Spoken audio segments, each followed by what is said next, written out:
Usted le ha dado lujos a su esposa.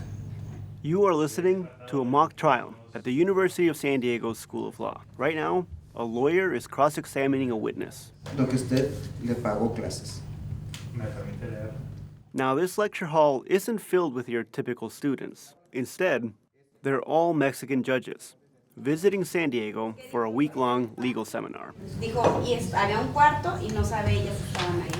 USD has offered workshops to lawyers and judges from Latin America for years now.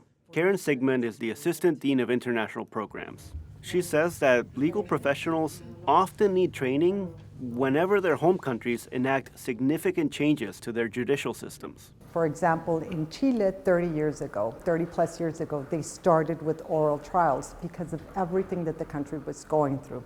Soon after, Argentina started with oral trials. Mexico started to look at what was happening in the rest of Latin America and looking north at what we were doing and what other models were doing. Before switching to oral trials like the ones we have in the US, those Latin American countries often used written trials. Everything is done through documents, through petitions, through paperwork. The person in a trial does not really see the judge.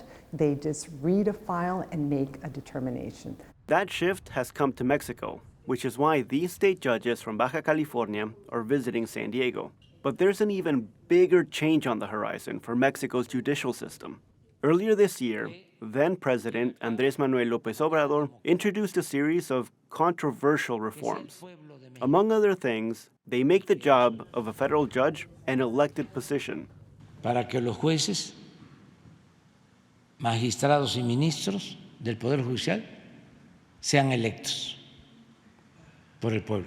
Supporters say the reforms increase transparency, but opponents believe that they could erode the independence of Mexico's federal court.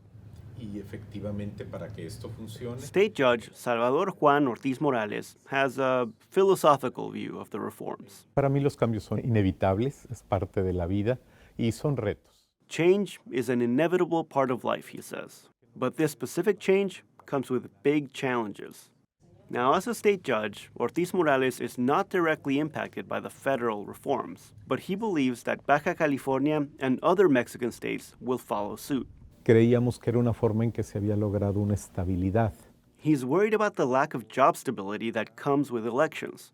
And given that uncertainty, he wonders whether Mexico's best and brightest young lawyers would even want to invest the decades of work required to become a federal judge. El tope máximo para la implementación es el... Ana Carolina Valencia Márquez is another participant. She says the judicial reforms will have a huge impact. Hay que aceptar los efectos de los acontecimientos. She says that judges will need to accept the changes, and USD is ready to help. Again, here is Sigmund. USD is uniquely positioned because of our expertise, because of language, because of geography, and most importantly, because we have friends in Mexico, and we believe that this is a learning process for them. It's a learning process for us. She says staff is already coming up with workshops that specifically address the federal judicial reforms. Training could include insight from California judges who are already used to running for re-election. But for now, they're focused on helping the current transition from written to oral trials in the state legal system.